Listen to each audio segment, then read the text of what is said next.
Bonjour. Alors l'équipe Beau Hasard, habituée du reportage sans tabou, sans langue de bois, nous sommes venus à l'écluse 52, qui est l'écluse du canal latéral de Garonne. Alors, tout le monde connaît le canal du Midi, connaît le canal latéral de Garonne. C'est le canal qui relie l'Atlantique à la Méditerranée. Cet ouvrage, le canal du Midi, qui est un ouvrage classé monument à l'UNESCO, les usagers du canal rencontrent de grosses difficultés de navigation. Pas plus tard que la semaine dernière, alors que je me trouvais ici, à cette écluse même, en tant que simple promeneur, il y a deux bateaux qui sont arrivés, un bateau français, un bateau anglais. On a engagé la conversation et le premier bateau avait aidé le second bateau à se désenvaser et on a discuté un bon moment sur les problèmes que rencontrent les gens qui naviguent sur le canal, dus principalement aux algues, mais pas que. Voilà.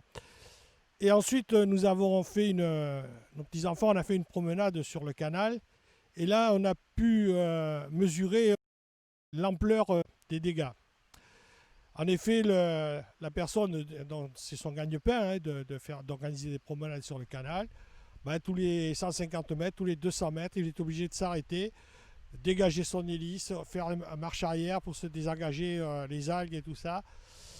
Avec une crainte à chaque fois que son moteur ne serre dû au refroidissement. Vous savez, sur les bateaux de moteur se refroidissent par l'eau qui est pompée dans l'élément sur lequel il navigue.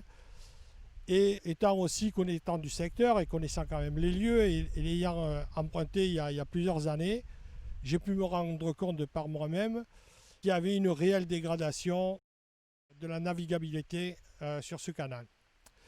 Alors ce qui a déclenché, sans tabou, sans langue de bois, par rapport au canal, il y a eu un reportage le samedi midi qui avait suivi ma visite au canal, au journal télévisé TF1, où effectivement on présentait de façon très bucolique, très champêtre, le canal, la Baïse et le canal, et on occultait en fait toute cette partie basse du canal latéral de Garonne. Et comme tout citoyen, je me suis senti un petit peu en colère et j'ai voulu en savoir un petit peu plus. Donc pourquoi? J'ai cherché à comprendre pourquoi un ouvrage de cette valeur était laissé dans l'état où il se trouve. Donc on a pris attache avec le navigateur anglais qui m'avait dit d'ailleurs, qui rejoignait l'Atlantique, qui s'était envasé, qui avait eu des problèmes avec les algues, m'avait dit que c'était la dernière fois qu'il emprunterait ce canal parce qu'il avait eu trop de problèmes dans cette dernière partie de canal et que ça ne lui donnait pas du tout envie de revenir. Et donc j'ai appelé M. André Fromila, qui est le correspondant de l'association Cruising Association, qui est une association anglaise qui regroupe plus de 6000 membres. Et lui, il est le correspondant en France. Il donne les renseignements, des informations pour tous les Anglais en fait, qui viennent naviguer principalement dans le secteur Garonne, canal du Midi et bien sûr canal latéral de Garonne. Effectivement, il me disait, il n'y a pas plus tard que 3 jours, j'ai appelé le responsable, M. Noisette, à Toulouse, et pour signaler effectivement que souvent les usagers anglais lui avaient fait part des désagréments qu'ils rencontraient sur le canal. Et donc aujourd'hui, nous sommes venus avec caméra et micro, et c'est très aimablement M. Serge Michel, qui est professionnel, qui organise des promenades sur le canal, a bien voulu nous embarquer avec notre attirail. Et effectivement, nous avons pu filmer, donc vous verrez un peu plus tard dans le reportage, effectivement ce qui se passe sur ce canal, ses impressions. Et c'est pas du on m'a dit, c'est des choses que nous avons constatées par nous-mêmes. Donc nous avons pris attache avec les responsables locaux qui auraient cette responsabilité, qui nous ont envoyé sur Toulouse au service de communication des voies navigables de France. Donc dès ce soir, nous allons faire un courrier et bien sûr nous attendrons un petit peu voir leurs réponses. Voilà, nous mettons à leur disposition pour leur poser les questions et voilà, nous avons soulevé des problèmes. Comme nous faisons l'habitude, nous posons des problématiques et c'est à ceux qui ont les responsabilités d'apporter des réponses à le faire. Voilà, donc nous allons vous inviter à nous suivre sur le bateau de monsieur Serge Michel et on va découvrir un petit peu tout ce qui cause. Alors, entre-temps, quand même, on s'est renseigné un petit peu auprès de divers usagers, on a fait quelques recherches et effectivement, on s'est aperçu que les usagers, enfin ceux qui naviguent sur le canal, a baissé de façon très significative au fil des ans. Alors dû principalement, bien sûr, plus le problème des algues et le gros reproche qui est fait, c'est qu'en fait, il n'y a pas que le problème des algues. Il y a un sentiment d'abandon général des infrastructures. Il y a un gros problème aussi qui fait que le niveau du canal est plus bas, qu'il y a même des biefs qui sont complètement vidés parce qu'on pompe pour les arrosages. Et d'ailleurs, à l'instant où je vous parle, il y aurait des bateaux qui seraient bloqués parce qu'il y a un bief qui est complètement à sec un peu plus haut qu'au niveau de Marmande. Voilà. Donc nous allons essayer de poser cette problématique. Nous attendrons un petit peu les réponses des intéressés, notamment les voies navigables de France.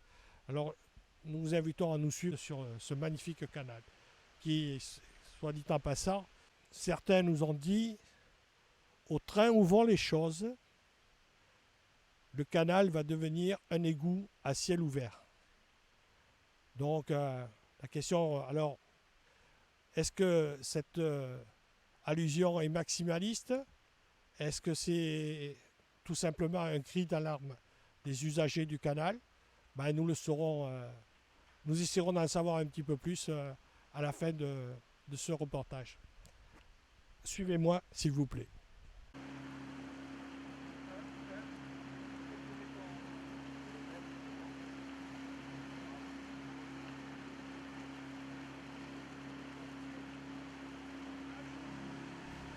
Nous sommes sur le canal du latéral de Garonne.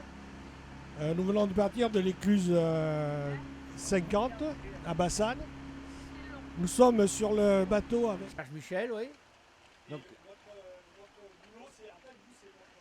moi, je suis, comment ça s'appelle, bateau passager sur le canal latéral à la Garonne. Donc vous, c'est votre gagne-pain. Naviguer sur le canal, c'est votre gagne-pain. Voilà, c'est vrai. Voilà, on fait ça 6 mois de l'année, du mois d'avril au mois d'octobre. On navigue sur le canal, voilà, pour promener. Et ça fait longtemps que vous faites ça? Non, depuis l'année dernière, on a créé cette société l'année dernière, en 2019. Et le canal, ça fait longtemps que vous le connaissez? Vous avez... Oui, le canal, je le connais depuis les années 2002 ici. Dans le canal latéral à la Garonne 2002. Donc vous l'avez vu évoluer dans sa navigabilité, dans son entretien. Vous l'avez vu, il a évolué en bien, vous direz, ou plutôt en mal? Je pense qu'il a évolué en mal, pas en bien. Voilà, alors pour tout dire, c'est que sur le canal, les plaisanciers qui empruntent ce fameux canal, qui est le canal latéral de la Garonne, qui rejoint le canal du Midi, ils rencontrent de grosses difficultés de navigation qui est due aux algues, à un défaut d'entretien. Les renseignements qu'on a pu obtenir auprès de plusieurs plaisanciers, tous sont unanimes, c'est qu'il y a une dégradation de navigabilité et d'entretien sur le canal. Et nous avons fait quelques recherches et on a pu aussi constater que de 2016, il y avait plus de 100 et quelques plaisanciers qui n'empruntaient plus le canal et qui étaient dus en partie à ces mauvaises conditions de navigabilité.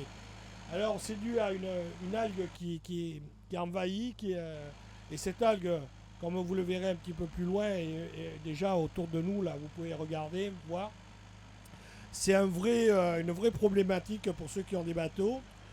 Elle se met dans les hélices, elle bouche les arrivées de refroidissement des moteurs. Sur ce bateau même, souvent il est obligé de s'arrêter pour désengorger l'hélice, pour même la faire tourner en marche arrière et en permanence surveiller le refroidissement. Et voilà, donc ce canal, il faut savoir, il permet de relier l'Atlantique à la Méditerranée. Bon, on va pas refaire l'historique du canal latéral de Garonne, mais toutes les personnes qu'on a pu rencontrer, avec lesquelles on a pu discuter, sont unanimes. Ce canal est en train de péricliter au point que certains ont employé le terme de dire que ça devenait un égout à ciel ouvert. Bien sûr, nous demanderons aux intéressés, qui est les VNF, comment on arrive à cette problématique. Vous voyez, par exemple, on arrive où vous avez des arbres qui pénètrent de plusieurs 4-5 mètres. Tiens, tu veux prendre l'arbre là pour montrer, voilà. Et qui fait que à certains endroits, deux bateaux n'arrivent pas à se croiser. Ben, il y en a un des deux qui doit s'arrêter. Voilà, alors il y a un côté qui est à peu près entretenu. Et puis il y a un autre côté où la végétation regagne, quoi. Et, alors bien sûr, on est à l'ère de l'écologie, de se contenter du fait que la nature sauvage est en train de regagner, mais il faut savoir que ce canal a été construit par la main de l'homme et que son entretien, donc c'est pas un lieu naturel au sens où on pourrait l'entendre. Nous allons vous montrer quelques images qui vous feront toucher du doigt. Contrairement à un reportage qu'on a pu voir qui avait été fait par TF1, bon, et où on trouve qu'il y a eu un défaut de journalisme, où en fait où on a montré un petit peu le côté bisounours et le côté comment dire, commercial de la navigation sur les canaux et les voies navigables de France. Ben, nous, Boisard, avec dans son émission Sans langue de bois et sans tabou et sans langue de bois, ben nous allons montrer l'envers du décor. De montrer aux gens en fait que tout n'est pas rose et que tout n'est pas aussi idyllique et comme on a voulu nous présenter les choses. Il faut savoir qu'il y a quand même des familles, des gens qui vivent de l'activité sur ce canal. Il y a une économie qui se fait autour et par ce canal. Et ce reportage, c'est un lancement, une alerte de dire attention, car il y a toute une économie qui est en train de se casser la figure autour de l'activité et de ce canal. Voilà, donc on vous donnera d'autres images un petit peu plus loin. Voilà, on va arriver, vous allez comprendre, si tu prends les algues là, de filmer là.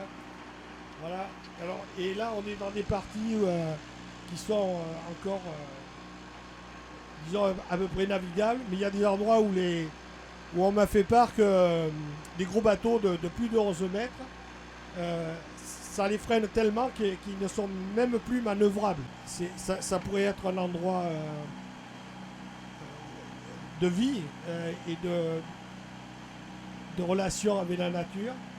Et en fait, est-ce qu'on est près de la nature lorsqu'on est à proximité d'un égout ou sur un égout? Ben, je crois que c'est la question qu'il faudra se poser. Je reviens vers monsieur Serge Michel. Vous pourriez nous parler un petit peu du problème des algues? Alors le problème des algues qu'il y a en ce moment, c'est que moi avec mon petit bateau, mon moteur hors bord, je prends toutes les algues donc, dans le sabot du moteur. Donc je suis obligé de faire des marches arrière tous les 200 mètres à peu près, quand je suis dans les algues. Et donc ça fait chauffer le moteur. Donc l'année dernière j'ai eu un souci, j'ai cassé un moteur l'année dernière à l'écluse de Bassane. On était montant sur Bassane et j'ai cassé un moteur. Voilà, le problème des algues. Alors, ce qui serait intéressant, c'est qu'en fait, de se poser en termes de responsabilité par rapport aux causes, parce que je crois savoir que tous les usagers, et ce qui peut être explicable, vous payez une redevance à VNF.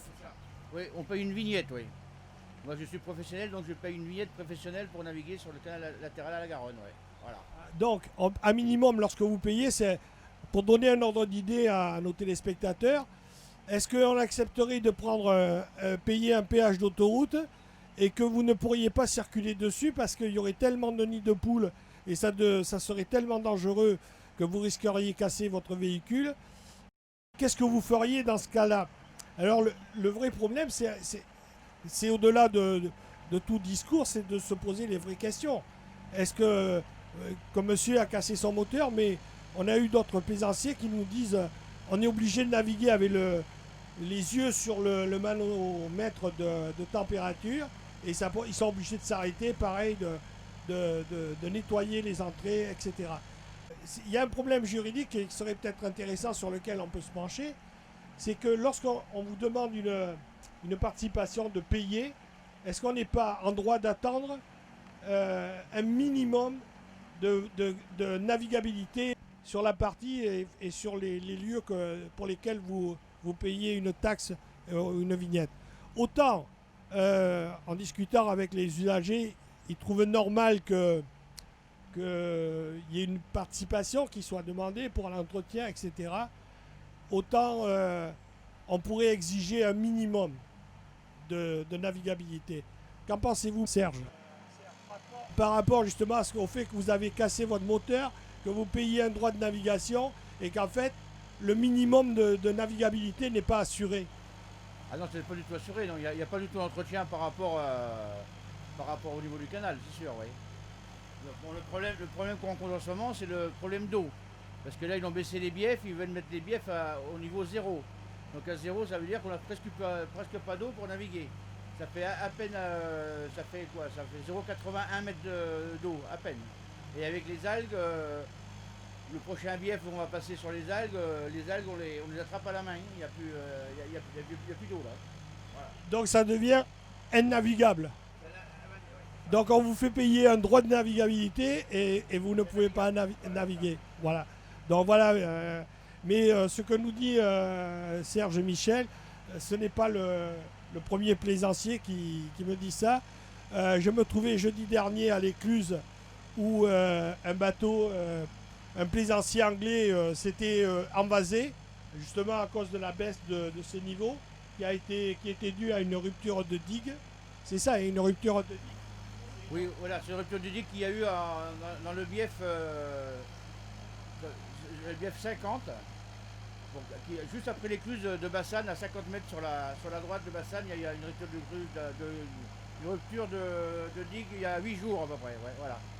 Et donc ils l'ont réparé vite fait et bien fait, mais pour l'instant ça fuit toujours. Voilà, donc ce marin anglais que j'avais vu à l'écluse de 54 nous expliquait qu'effectivement il s'était envasé dû à la baisse de niveau et il y avait un deuxième plaisancier qui l'avait aidé à se désenvaser. Le premier rejoignait Bègle, le second rejoignait l'Atlantique et ce navigateur anglais nous a fait part justement c'était pas la première fois qu'il empruntait et que effectivement il a plus envie de revenir dans ces conditions de navigabilité. Ce qui expliquerait aussi pourquoi cette baisse de plaisanciers sur le canal latéral de la Garonne. Alors la vraie question qu'il faut se poser, si on revient au reportage idyllique que TF1 a présenté, est-ce que les gens qui ont des bateaux à Casse-Tête ou dans d'autres ports, faudra-t-il qu'ils les portent par la route pour arriver à naviguer jusqu'à Buzet ou sur la Baïse? Voilà. Donc après je pense qu'il y a un certain nombre de vraies questions qu'il faut que les responsables se posent. Voilà. Donc là c'est encore à peu près acceptable.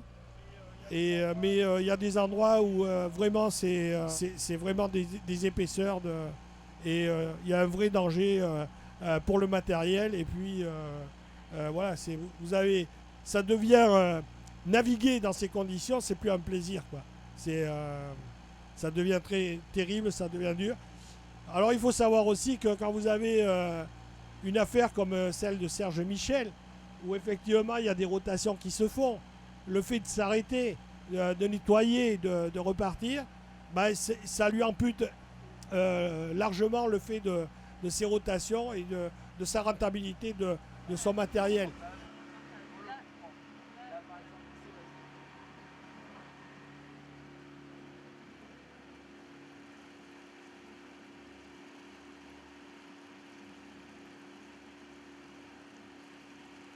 Voilà, on arrive sur la droite, à la sortie de l'écluse de Bassane. Sur votre droite, vous avez vu la fameuse brèche qui s'est produite le vendredi soir vers 17h, 19h. Voilà. Ils sont en train ils ont bouché ça à la va-vite, bien sûr. Et à partir d'aujourd'hui, je crois qu'ils commencent les travaux. Ils vont battre les bas de planche. Voilà. Alors donc le fait que le niveau soit baissé à cause de cette brèche, bon ça on peut le comprendre, c'est normal.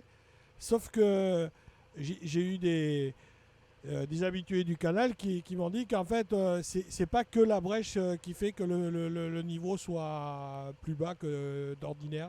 C'est vrai ou c'est... Ben, en ce moment, le niveau, oui, il est bas, c'est par rapport à cette brèche que la fuite se trouve à la hauteur de. Ben, au niveau de l'eau, la fuite se trouve à peu près à 50-60 cm. En temps normal, les biefs, ils essayent de les tenir, bien tant que mal. Ici, on n'est pas trop touché par les pompes, mais le problème qui se trouve à partir dans le Lot-et-Garonne, il y a certains biefs, il y a une quarantaine de pompes par bief pour pomper le maïs. Voilà ce qui rend la navigation assez difficile. Je connais certains bateaux qui sont bloqués en ce moment à la hauteur du Buzet. Ils ne peuvent plus naviguer parce qu'il n'y a plus d'eau. C'est des bateaux qui calent 1,30 m et ils n'ont plus d'eau pour naviguer. Et là, ça serait dû au fait qu'on pompe pour l'arrosage dans le canal. Voilà. Ils pompent dans le canal en ce moment pour arroser le maïs. Voilà. Il y a des pompes, ils ont plusieurs pompes. Ils ont des contrats avec VNF pour pomper de l'eau dans le canal. Voilà. Donc la navigation est un peu délaissée par rapport aux pompes. Je suppose que le pompage se fait gratuitement. Non, je ne crois pas, non. Non, le pompage, je vois qu'ils payent une COT, ça s'appelle. Ils payent le pompage dans le canal.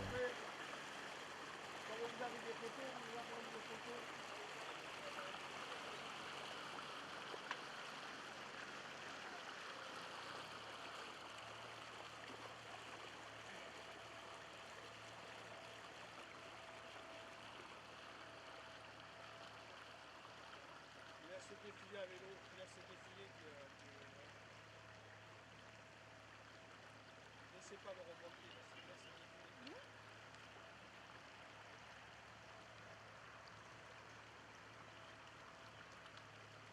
20 cm. Et de l'autre côté, c'est pire. Voilà. Voilà. Et donc maintenant, il y a le chef d'agent qui décide de mettre cette année les biefs à zéro. Ils disent de mettre ça à zéro. Donc alors, comme l'eau est basse, ben, on ne peut plus naviguer correctement.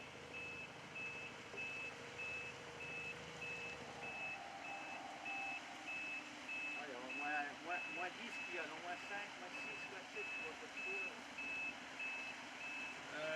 On est à moins 7. Ah non, 0. Il y a moins 10 au moins. Voilà, alors, vous voyez derrière, vous avez le niveau là où devrait se trouver l'eau actuellement. C'est ça, hein. C'est La marque foncée. la marque qui est que vous voyez au-dessus. Il a remonté un petit peu par rapport à l'autre jour où il est plus bas. Normalement, il doit être comme l'autre jour, il doit manquer, on va se voir peut-être avant l'écluse, il va nous manquer à peu près 50 cm, c'est pas plus. Voilà, donc en moyenne, il manque 50 cm d'eau. À savoir que le niveau normal, c'est 1,80 m à peu près. Oui, Mais là, compte tenu de tout ça, il reste quoi, 1,50 m? non, il doit rester 1 m, 1 m 20, un petit mètre. En ce moment, il doit rester 1 m 20 à peu près de profondeur d'eau. Quand son niveau est normal, c'est 1 m 20 à peu près en ce moment, 1 m 20, 1 m 30. Et le niveau normal de navigabilité, il est de combien normalement? 1,80 m? À la base, c'est 1 m 80 à la base, oui, quand c'était construit. Mais maintenant, ça ne se fait plus. Hein. Depuis des années, on navigue au 1 m 40, hein. À peu près au 1 m 40. Donc quand vous avez 1,40 m, si vous sortez encore 25 ou 30 cm, vous voyez un petit peu ce qui reste pour naviguer. À ça, vous ajoutez les algues. Voilà, un magnifique tapis d'algues. Voilà, c'est vrai, c'est une vraie partie de plaisir pour ceux qui empruntent le canal. Voilà, on arrive dans l'écluse du Bassane, mais comme le niveau d'eau est très bas, et mon bateau, je passe en dessous de la cellule, normalement le niveau d'eau se trouve au moins 30 cm au-dessus du niveau. Donc j'ai fabriqué cette fameuse raquette pour déclencher l'écluse. Voilà, normalement la cellule, c'est vous voyez, c'est comme des petites caméras. Et ça prend le passage du bateau. Voilà. Voilà, donc vous voyez, malgré l'ouverture et que l'écluse se soit purgée, on voit le tapis d'algues qui reste, et il y a des endroits où c'est vraiment c'est compact, quoi. Jeudi dernier, par exemple, quand on avait emprunté l'écluse, on avait un tapis de 20 cm d'épaisseur d'algues dans l'écluse. Voilà. Et effectivement, quand vous avez un tel tapis, votre bateau, voilà, il devient immanœuvrable. Enfin, pour ceux qui... Là, on voit bien le niveau. Voilà. Là, vous Là, voyez... le niveau, là, le niveau de l'écluse, là, on voit le trait blanc. Alors, en ce moment, la trace foncée, c'est le niveau qui est en ce moment le niveau d'eau dans l'écluse. Donc, il vous manque à peu près 30 cm, un bon 30 cm. Oh oui, On voit la différence, 30-40 cm. oui, bonjour. Vous êtes la responsable du chantier Aquitaine, c'est ça? En fait, on fait un reportage sur le canal latéral de Garonne et on m'avait donné un numéro de téléphone dans le vôtre. Vous réparez les bateaux, enfin tout ça, c'est un petit peu ça, quoi. C'était pour vous demander, vous savez, il y a le gros problème des algues dans le canal qui est un vrai problème de navigation. Et c'était pour savoir éventuellement si vous, de votre côté, effectivement, vous aviez enregistré comment dire, une augmentation des pannes. Aussi, on m'a dit qu'il n'y avait pas que ça, il y avait aussi, au fil des ans, les habitués trouvaient que en fait, c'était l'ensemble qui était un petit peu négligé au niveau entretien. Et voilà, donc c'était pour savoir éventuellement si vous aviez les mêmes échos, comme vous voyez pas mal de plaisanciers. Voilà, si ça confirme un petit peu le malaise que l'on ressent. Ils voient l'évolution qu'il y a sur...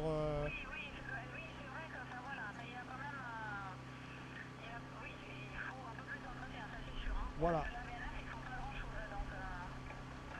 Ok. Bon, mais je vous remercie. Vous confirmez un petit peu tous les éléments qu'on a recueillis au fil de notre reportage. Et je vous remercie, madame, et excusez-moi pour le dérangement. Au revoir, bonne journée. Au revoir. Alors, comment on dit? Commandant, même sur un canal? Ouais, dans le titre, c'est le titre de capitaine, mais enfin, pour un petit bateau comme ça, il n'y a pas vraiment de titre. Alors, capitaine, je vous remercie encore, bien sûr, d'avoir permis à notre équipe de reporters de venir faire ce magnifique périple sur le canal. Et malgré, bien sûr, tout ce qu'on a pu évoquer au cours de ce périple, pour vous, c'est quand même un gros handicap, ces algues. Et vous avez ce sentiment un petit peu de laisser aller un petit peu et qu'en fait, on ne fait pas vraiment ce qu'on doit faire, ce qu'on devrait faire. Oui, le problème, oui, pour la navigation, ce sont les algues, parce que en ce moment, elles sont en surface. Donc ça me prend dans mon pied d'hélice. Moi, j'ai un petit tirant d'eau de 40.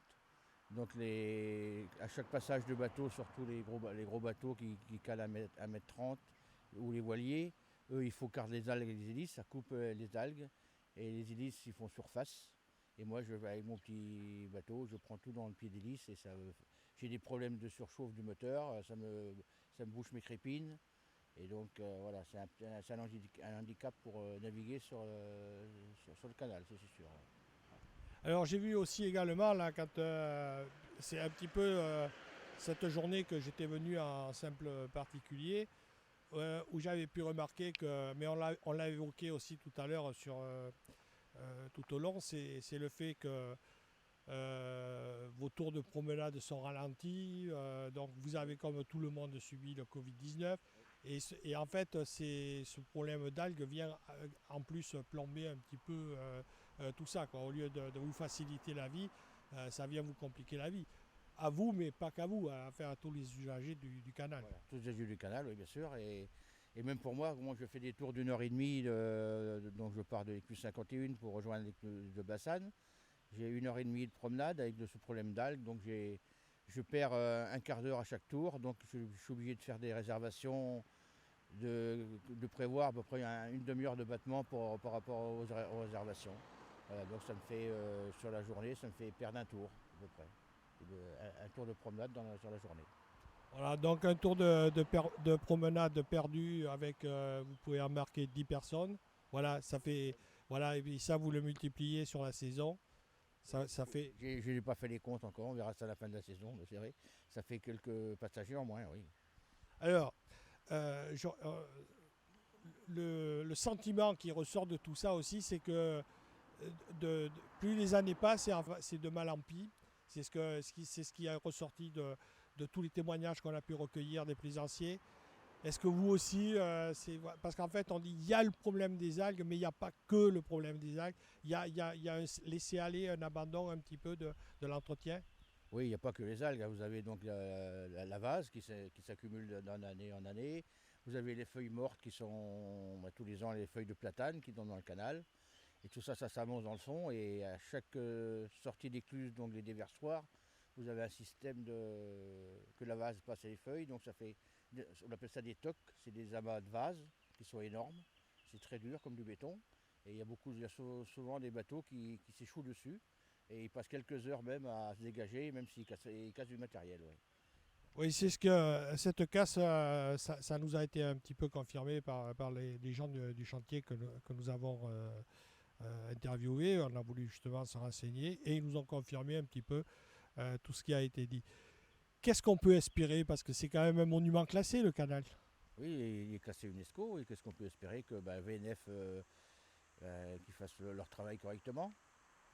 Voilà, j'ai pas d'autres choses. On fait beaucoup de réclamations, mais il n'y a rien qui bouge. Là, j'ai beaucoup d'amis qui naviguent sur le canal en ce moment, ils sont bloqués. J'ai un ami qui est bloqué à Buzet avec son bateau parce qu'il n'y a plus d'eau pour naviguer. J'ai un autre ami qui a eu des problèmes à l'écluse de la Vache sur le canal avant d'arriver à Toulouse. Lui, il a cassé son propulseur d'étrave avec un bout dans le propulseur d'étrave. Un autre qui a eu son propulseur d'étrave aussi abîmé à Moissac. Tout ça à l'espace de 15 jours, donc ça fait un peu beaucoup. Voilà. Alors, ce qu'on peut espérer, c'est que VNF entende ces doléances parce que on sait, il n'y a pas eu que les plaisanciers, il y a eu aussi le correspondant de l'association Cruising Association, qui est une association de navigation anglaise qui regroupe plus de 6000 membres. Nous avons eu le correspondant qui est en France, qui s'appelle André Fomilag, et il nous a confirmé un petit peu qu'il avait de plus en plus de doléances et que lui-même s'était rapproché auprès des responsables de VNF pour signaler ces désordres. On a, au fil des ans, les chiffres à l'appui, on a constaté qu'il y a moins de navigation, c'est vrai. Ah oui, c'est vrai, il y a beaucoup de moins de navigation. Il y a moins de trafic maintenant pour rejoindre Sète. Vous savez, vous avez les bateaux maritimes ou les voiliers. Ils viennent chercher Bordeaux pour rejoindre Sète pour empêcher de passer le Gibraltar. Donc voilà. Oui, il y a moins de trafic cette année. L'année dernière, il y a eu beaucoup moins. Et cette année, pour l'instant, il y a très peu de voiliers à passer. Oui. Alors, vous me confirmez, j'ai eu justement euh, un plaisancier anglais qui s'était échoué, qui justement avait cette problématique, qui avait déjà emprunté le canal. Et là, il me disait qu'effectivement, compte tenu des conditions déplorables qu'il a eues de navigation, il n'avait plus du tout envie de revenir. Et ce canal, comme vous le signalez, il relie l'Atlantique à la Méditerranée. Et donc, il y a moins de plaisanciers qui l'empruntent.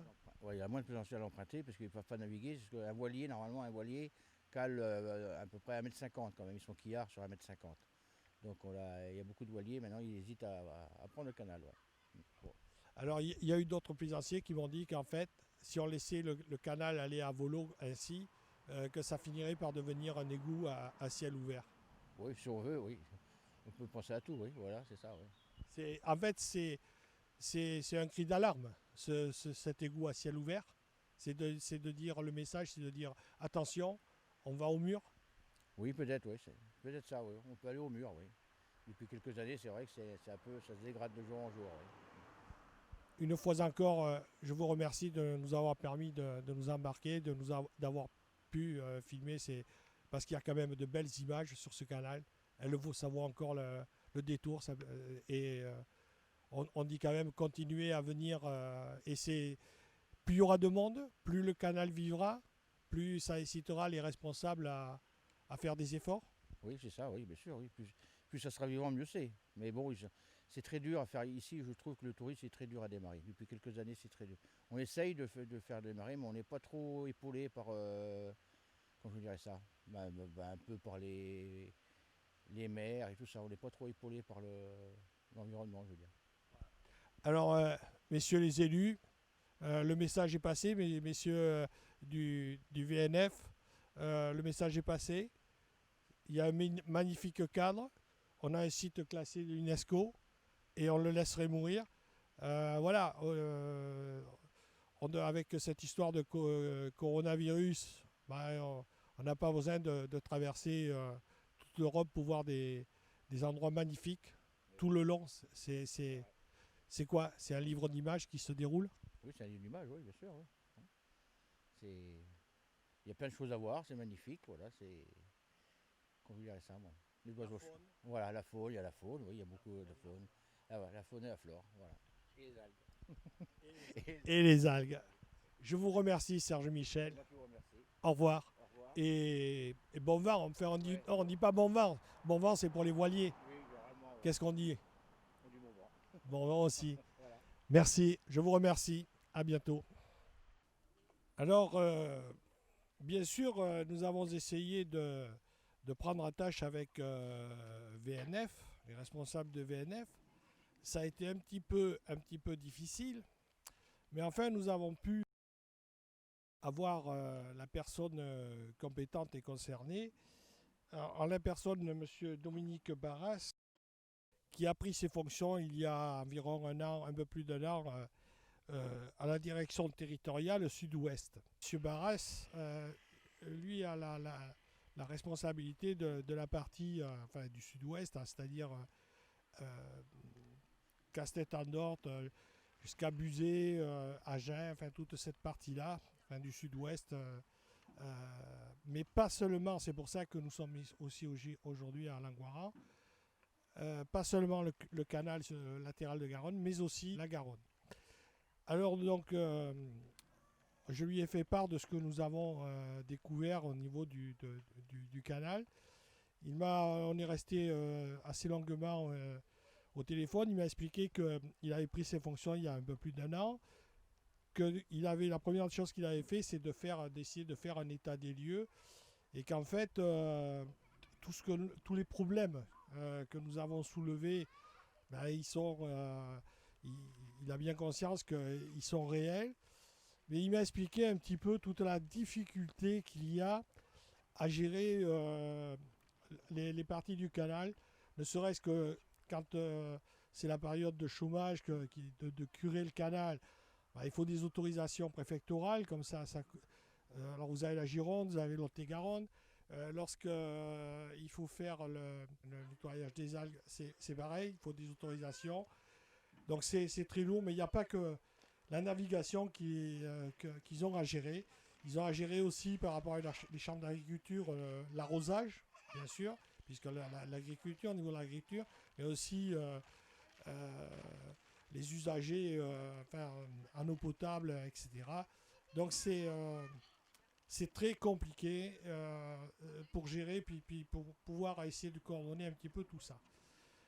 Alors bien sûr, moi je lui ai parlé que j'avais connu le canal il y a plusieurs années, qu'on l'avait emprunté avec un bateau et qu'aujourd'hui, il y a 17 ans, ce qu'on avait fait il y a 17 ans avec ce bateau, on avait rejoint l'Atlantique à la Méditerranée. Aujourd'hui, on n'aurait pas pu le faire. Voilà, c'était un demi-quillard, un bateau de 13 mètres. Et il a convenu aussi pour l'histoire des niveaux. Avec M. Barras, je lui ai fait part un petit peu des échanges que j'avais eus avec les utilisateurs du canal, les plaisanciers, les promeneurs. On a un petit peu comment ils vivaient le canal. Et bien sûr, on a évoqué aussi l'époque où circulaient dans ce canal les fameuses péniches Fraissinet. Et automatiquement, les questions qui sont venues, c'est effectivement, pour ceux qui connaissent un petit peu la navigation, ces péniches avaient un rôle un petit peu d'agent nettoyeur, puisqu'elle passait assez près du fond. Donc ça curait un petit peu le canal. Il y avait des mécanismes auto-nettoyants qui se faisaient. Alors, on peut s'étonner, alors ça c'est une observation personnelle, que les écolos ne se soient pas un petit peu penchés sur la question. Euh, une péniche, elle peut porter 250 à 300 tonnes de frais. Alors quand j'ai évoqué ce problème avec M. Barras, il m'a dit, vous avez raison, mais ce qui coûte le plus cher, c'est le dernier kilomètre pour les marchandises, parce qu'il faut un relais ferroviaire ou autoroutier. Et je lui ai rappelé alors qu'à Langon, nous avions quand même un endroit qui recevait les pièces d'Airbus, qui était quand même assez équipé pour recevoir du volume. Qu'à Toulouse, c'est un petit peu la même chose. Et qu'il y a du fret qui n'est pas, disons, de denrées périssables qui pourraient circuler sur ce canal, vu que certaines péniches, il y a eu des essais de fait qui fonctionnent uniquement au solaire. Voilà. Donc il y a des choses à faire. Et effectivement, pour lui, on ne pourra pas traiter le problème du canal en éludant le côté commercial qui pourrait y avoir. Alors le côté commercial, bien sûr, c'est par rapport à ce frais, par rapport à peut-être un petit peu plus de navigabilité. Au niveau des points, des ports qu'il y a tout le long du canal, il faudrait peut-être une participation aussi un petit peu plus active des offices de tourisme, que les élus qui sont concernés par la traversée du canal peut-être s'intéressent. Alors cette émission, enfin ce reportage que nous avons fait, il était principalement pour poser la problématique. Voilà, nous on a dit il y a un vrai problème d'environnement. Pour nous, l'environnement, ce n'est pas l'affaire que des écologistes, c'est l'affaire de tout le monde. Et d'ailleurs, à ce sujet, M. Barras nous a invités le 3 septembre. Il va y avoir une réunion à Damazan à l'initiative de la société Valorisons. Cette réunion sera peut-être importante, peut-être primordiale. Donc il nous a invités à y participer. Bien sûr, nous y rendrons, mais là, ça fera l'objet d'un deuxième volet. Et par contre, ce que je voudrais vous inviter, c'est vous montrer, là, vous voyez, avec qui nous avons réalisé ce reportage, là, Hugo et Estelle, si vous voulez, si vous pouvez venir, venez. Voilà, j'ai réalisé ce reportage avec Hugo, comme vous voyez, qui a pris le son, Estelle à la caméra. Et moi, j'aimerais m'adresser à cette génération-là. C'est de leur dire, si vous ne vous intéressez pas à ce qui se passe auprès de chez vous, autour de chez vous, au niveau de l'environnement, c'est vous qui allez payer cash. Voilà, moi, je suis une génération qui arrive en fin de parcours. Et moi, j'invite... donc vous avez découvert un petit peu la réalité de ce qu'est un petit peu l'écologie, les problématiques écologiques. Hugo, qu'est-ce que tu peux nous dire 2-3 mots, comment tu l'as vécu, ce reportage? Déjà, grâce à ceci, il faut savoir que c'est quelque chose de très impactant et qu'il faudrait beaucoup plus faire attention. C'est pas seulement un reportage qui est là pour simplement dire regardez ce qui se passe et juste regarder, mais c'est vraiment quelque chose dont on doit prendre conscience. Il y a tellement de beaux endroits dans un endroit magnifique qu'on est presque en train de rater en les oubliant, en ne pas prendre soin d'eux, que c'est quelque chose de beaucoup plus important et que c'est pas un problème de juste des personnes qui s'en occupent. On peut tous, que ce soit une génération, d'autres personnes, n'importe qui, peut mettre la main à la pâte et aider rien qu'avec sa personne, faire quelque chose pour ces merveilleux endroits. Merci Hugo. Estelle? Je suis dans son camp. Je dis déjà, tout le monde peut faire un geste, ne serait-ce que arrêter de prendre les endroits qui sont magnifiques comme poubelles. arrêter de jeter les poubelles n'importe où. Enfin voilà, il y a des déchetteries qui sont là. Parce que quand on s'est baladé sur le canal, on a vu quand même par exemple un tambour de machine à laver. Donc on va dire que ce cadre magnifique a été un peu bafoué. Donc tout le monde peut faire un geste en arrêtant de jeter tout et n'importe quoi partout. Et déjà, ça fera un peu plus propre et on aura de beaux paysages dans l'avenir. Quand il y a eu plusieurs plaisanciers qui nous ont dit, dont un nous a dit que si nous ne faisons rien pour le canal latéral, ça deviendrait un égout à ciel ouvert. Est-ce que c'était... ce qu'il nous a dit, c'était prémonitoire ou est-ce que c'est un cri d'alarme? Je pense que c'est plus un cri d'alarme quand même parce que c'est bien vrai. On a vu quand même beaucoup de choses qui étaient un peu délaissées ou enfin voilà qui les gens ne font pas attention. Donc c'est plus un cri d'alarme, je pense. Hugo? Ça pourrait sembler comme un simple jeu de mots ou comme une blague qu'on pourrait dire comme ça, mais c'est un problème très alarmant et c'est un endroit tellement infime que juste dire ça, ce n'est pas simplement dire regardez ce qui va devenir, mais regardez ce qu'il pourrait devenir si on ne fait rien. Les dégâts commencent déjà à arriver, on voit déjà rien qu'avec les déchets qu'il y a partout. On devrait prendre conscience et on devrait beaucoup plus travailler sur ça. Est-ce que on pourrait dire que avant de vouloir sauver la planète à l'autre bout de la Terre, on pourrait essayer d'intervenir à notre échelle juste à côté de chez nous? C'est un petit peu ce qu'on essaye de dire sur tout ça. C'est n'essayez pas d'aller plus loin, de faire des choses qui sont incroyables. Déjà, commencez à faire des choses importantes près de chez vous et tout simplement avec ce que vous faites d'habitude. C'est pour vous qu'on doit faire ça. C'est pour vous, c'est pour nous-mêmes, c'est pour votre famille, c'est pour tout le monde qu'on doit essayer de faire du bien à la planète. C'est quand même un bel endroit, faut le protéger. Merci Hugo.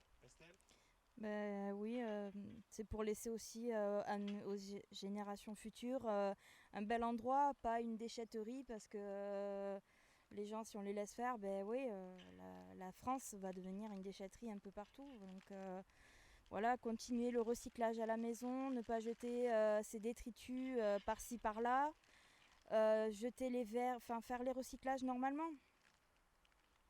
Est-ce que le message serait aussi que il faudrait qu'on se mobilise un petit peu plus, qu'on pose des questions, qu'on fasse bouger les choses autour de chez nous pour faire avancer les choses dans le bon sens?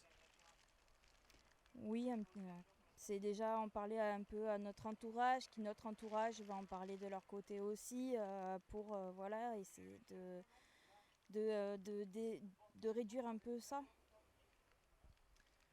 Peut-être que ce reportage n'a pas autant d'impact qu'une affiche, qu'un message ou qu'une simple publication que vous avez vue sur n'importe quel réseau social, mais c'est quelque chose de très important et qu'on essaye de parler et qu'on essaye de faire tourner le plus. Donc c'est plutôt important et il faut faire quelque chose. Il faut qu'on travaille sur ça. Au nom de Beau Hasard, je remercie Monsieur Barras pour son invitation, également pour la longue discussion que nous avons pu avoir tous les deux.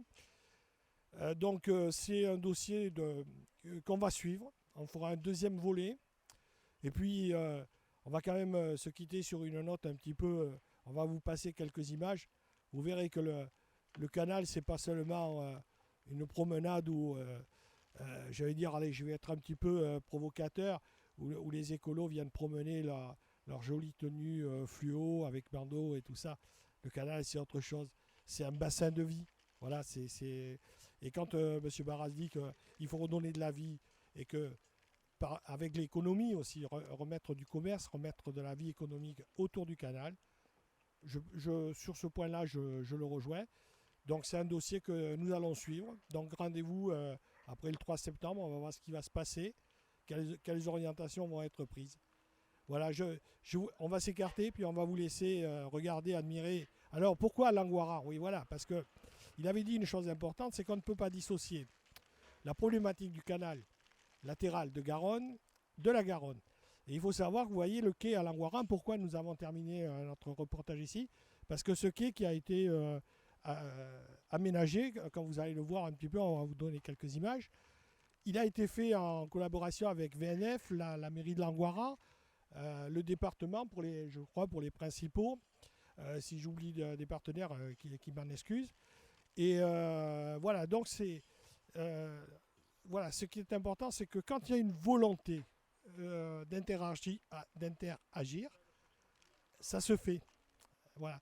Alors peut-être que nous, en tant que citoyens, notre devoir aussi, c'est de leur dire, allez les petits gars, il faut y aller là. Voilà, l'argent de nos impôts, voilà, c'est aussi ça. L'environnement, c'est l'affaire de tout le monde, pas seulement que d'un parti politique. Merci.